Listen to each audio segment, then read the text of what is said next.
Good morning, everybody, and welcome to another edition of Jason Mackey's First 10, the quick hit podcast that gets you ready for the day. Very special day today with the NFL draft kicking off tonight over at Steelers headquarters. We also have a special event of our own. We're going to talk a lot about that and a little bit about the Pirates and what they have going on. First, want to remind you that we are sponsored by the North Shore Tavern across from PNC Park. It's Pittsburgh's home for steak on a stone. The interior is wall-to-wall Pirates. There are appetizers, entrees, cocktails, and, of course, steak and seafood on a sizzling lava stone.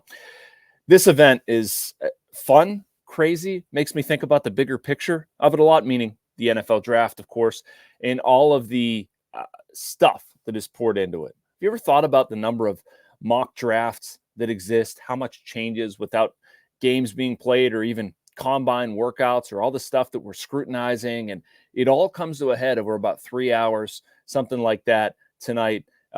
Just wild to me. And then you think about how much a franchise's fortunes can change. They can plug a hole. The NFL has just gotten so darn good at marketing this thing too. It's crazy. And it's just, feeding the beast the past couple of months. And then it all bubbles to the surface for this one. And it will do the same for us as well. We're hosting a live stream over at Mike's Beer Bar.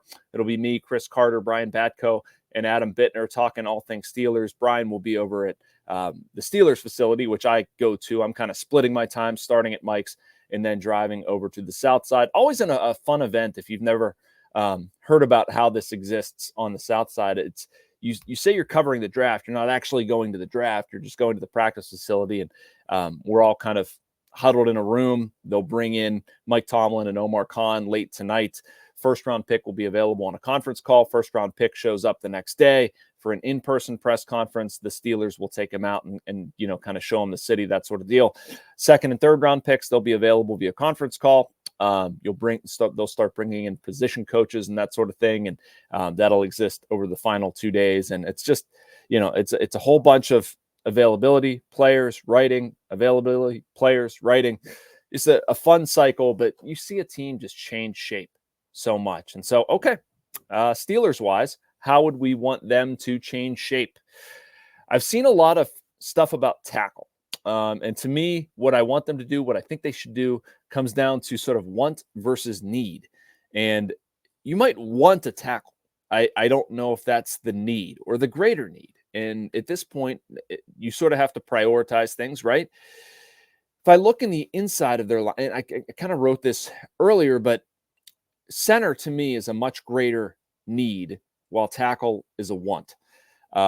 If they come out of this draft addressing their offensive line, I'm going to feel great about it. But if they come out of this draft with the current situation at center, I don't love it. Omar Khan did his best to pump up their other options earlier in the week, and that's great. But Nate Herbig should not be their number one center at this point, not with the options available to them. Like some of the tackles, it's not against Taliese Fuaga of Oregon State, Troy Fautanu, whose name I still struggle to say, of Washington, Tyler Guyton of Oklahoma. They're going to, three guys that theoretically should be available to them. Alt's not going to be around. Fashanu's not going to be around, but that's okay. Three very good tackles. I still wouldn't take them. Or I would prefer Amarius Mims is one that I left off the list as well. But I would much rather see them take a center. And I think they're going to have some really good guys available. To me, I keep coming back to, is this an oversimplification? Like Jackson Powers Johnson, Graham Barton, both could very well be available. They address the Steelers' biggest, most current need. They're plug and play, and they can impact this year's team. Why not just draft them? Why are we talking about other things, about a possibly redundant draft pick or moving down? And I've talked about moving down if you feel like you can move down a little bit and still get one of those guys. But anymore, I've almost talked myself into just take the guy.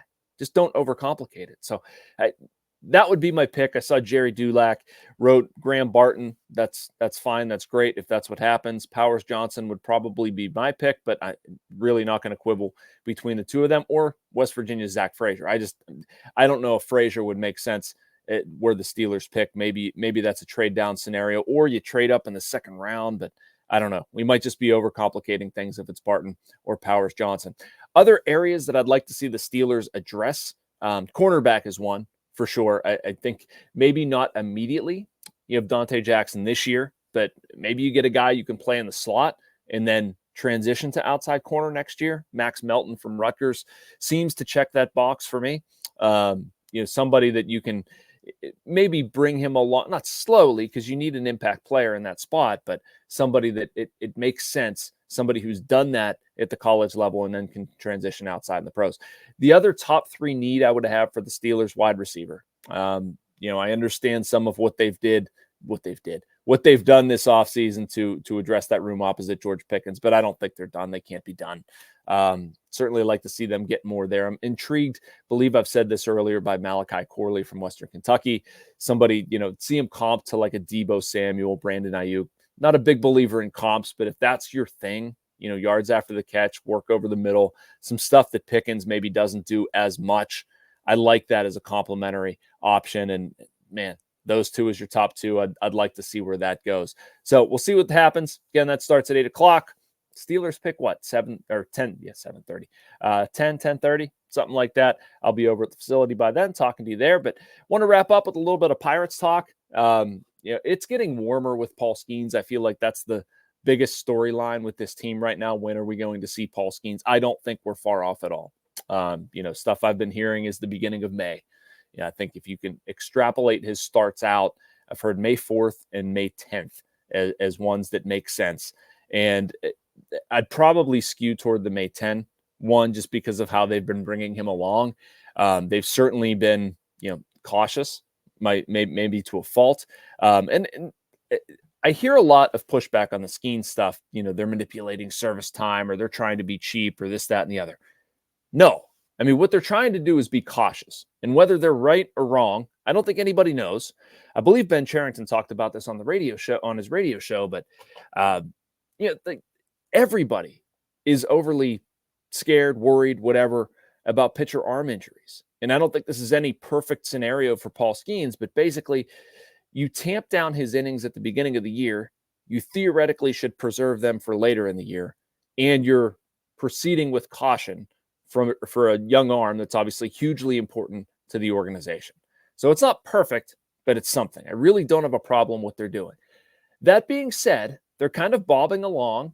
The starting rotation has been better than expected. I watched Bailey Falter's last start the other night, and all of us who were criticizing Falter and the Pirates for keeping him probably have to eat it at this point. I mean, he's been outstanding. It's a recipe that seemingly works with people not being able to touch his four-seam fastball that much, and Jones and Keller, and there's some promising things there. I think about this rotation. If you add Paul Skenes to what they already have, it's pretty darn good. We haven't seen the best work out of their bullpen yet. I think David Bednar is starting to find it a little bit. Colin Holderman has been good since coming back. Aroldis Chapman has just been so crazy inconsistent for what he's making. There's more there, certainly. Maybe Carmen Majinski gets back here. I think that's an important piece. But anyway, the bullpen should be able to give them more. And if you can get the offense figured out, which I think we've seen signs of it. O'Neal Cruz has been better. Andy Haynes, by the way, talked to our Andrew Destin about some of the, quote, volatile performances from young players. And I would agree with a lot of what was said and reported there. I do question why we're trying to do things that are that volatile as opposed to put guys in a better position to succeed more consistently, especially young players. That being said, nobody asked me for coaching advice, so you want to see more, right? Like, that's very clear. Jack Suwinski is one of the guys that falls into that category. I do feel like we've seen signs of him turning it around. I also think we're kind of getting to a point where you might start to see some changes. I wrote down Henry Davis's name just because that's somebody that I think is probably next up in that category. Yasmani Grandal is pretty darn close to coming back. If not today, very soon. It's a tough decision with Henry. It's a tough thing to talk about because he worked so darn hard and was so good in the spring. But you're not going to carry three catchers. Joey Bart, frankly, has been good. He's out of options and deserves to stay. Yasmani Grandal's making $2.5 million. Henry Davis isn't producing with the bat. So you probably got to swap that out. That's one young hitter who's going to get a little more runway to work. The other guy that I wanted to talk about briefly is Nick Gonzales. before yesterday was hitting .402, 2 homers, 13 ribbies, and a 174 OPS.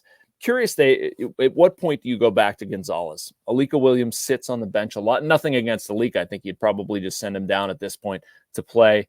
And he's actually been far better than I think a lot of people expected. But I think at some point you probably have to give Gonzales a chance and see what he can do. In any case, you want the offense to improve. They need the offense to improve, and we'll see if they will. For tonight, the talk is more all about the draft, and we'll talk to you about that. Thanks for watching. Make sure you like and subscribe. You can get all of our content here at post-gazette.com, and we'll have plenty in the aftermath of the draft. Thanks, folks.